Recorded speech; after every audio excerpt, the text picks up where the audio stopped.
This fresh tropical salad is sweet, sour and tangy with a hit of savouriness from the dressing.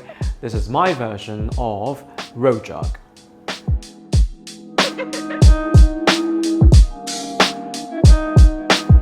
Hey everyone! Hi everyone, it's Joe here at School of Wok, London's premier Asian cookery school, coming to you from Covent Garden. Today, for our Wok Wednesday, we are going to make some rojak salad. So, to begin with, got lots of tropical-ish kind of fruits to kind of cut up. You can use pretty much anything you want, but I'm just kind of introducing you to some rather classic things, okay? So, first off, pineapple. We just need to sort this out. Hacha! So, just getting the head off of the pineapple. Also, just worth kind of trimming the base as well. Just make sure that you've got a nice flat surface for the pineapple to sit on. We are going to now just kind of go around the sides, just trimming off the really hard, tough, thorny skin. Just going to get that all off. I'm just kind of trimming along the edges because I may have missed out a little bit of those bits. And you obviously want to just make sure that you also get rid of the little eyes that kind of run down the pineapple as well. Obviously, just be mindful of how much you're shaving off. You really do want to just shave off and not take off too much. Right, so got off all of the eyes. Just going to now go down the middle of that pineapple.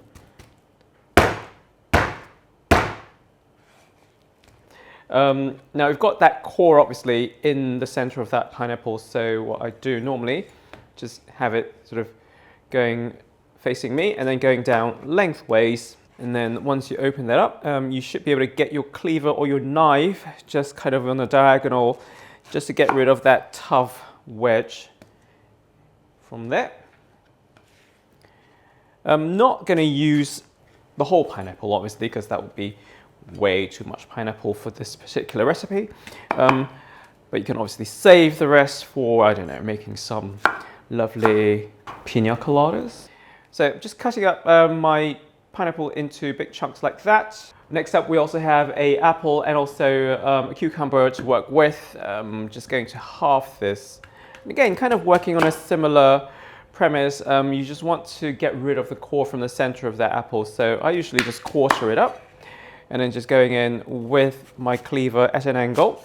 With the apple, you just want to maybe just get them into small bite-sized pieces.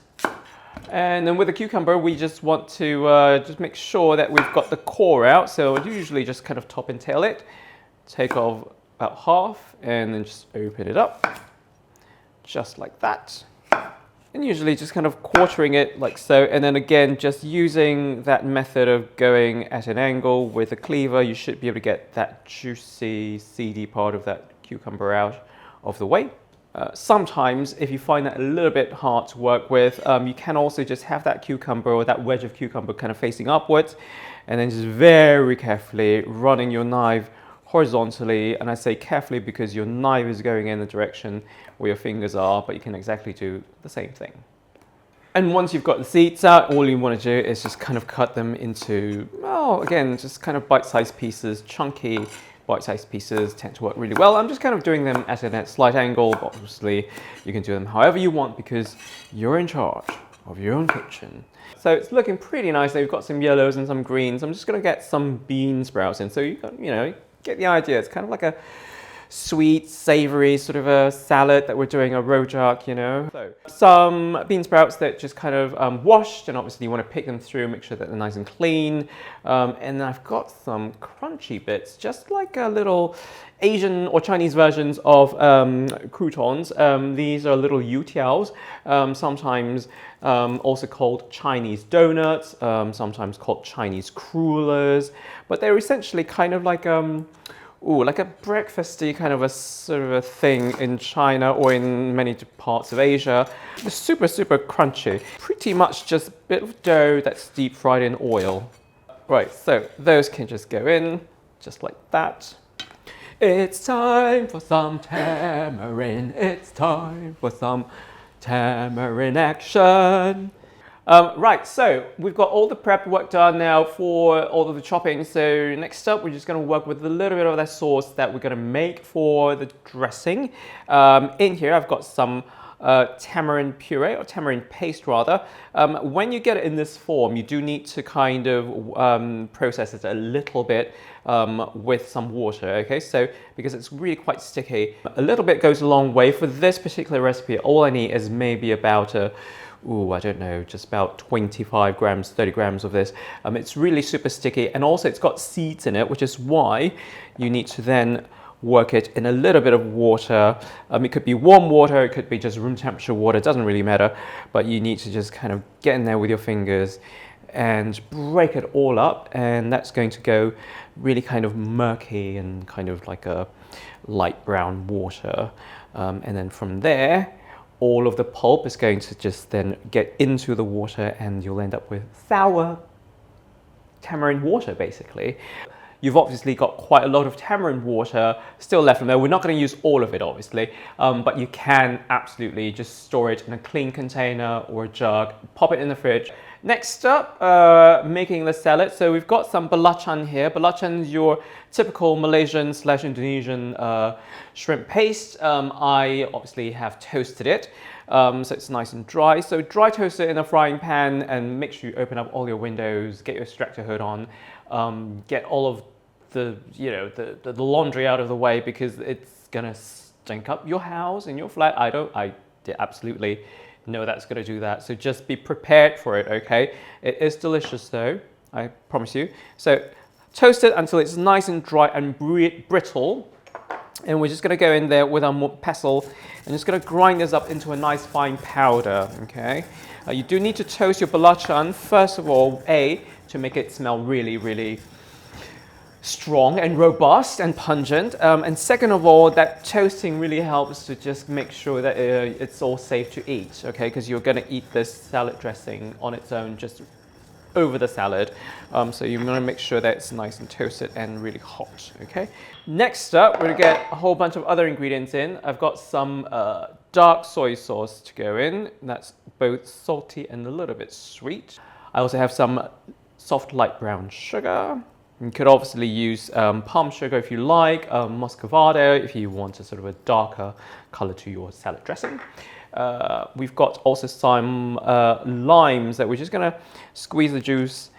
So you're looking again for that nice balance of your sour, which is coming from your lime juice, and your tamarind. You've got your sweet from the sugar, you've got your funky from the shrimp paste, essentially making your sambal belacan, okay? Sambal belacan, super easy.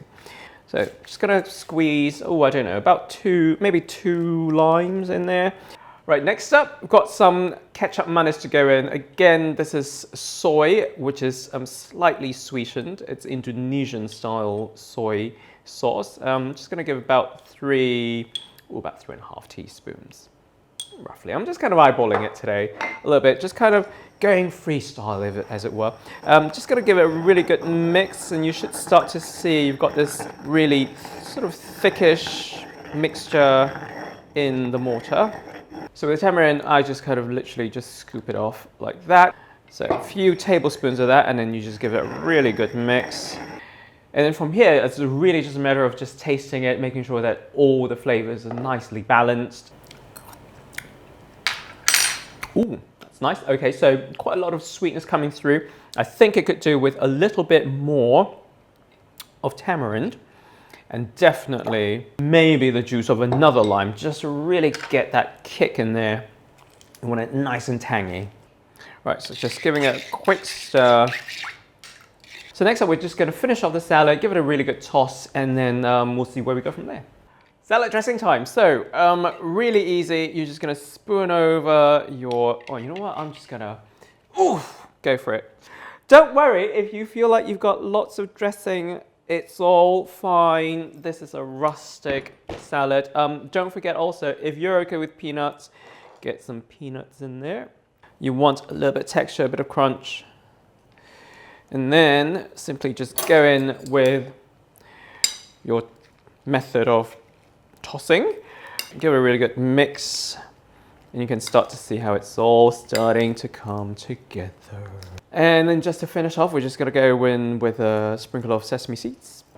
Right, I just kind of like mine with a little bit more peanuts on the top. I don't know why. Well, just served with a lot more peanuts. I'm a peanut fiend. And I'm just going in with a fork, which is kind of blasphemous because you actually go in with cocktail sticks and little skewers when you're doing this in the tropics.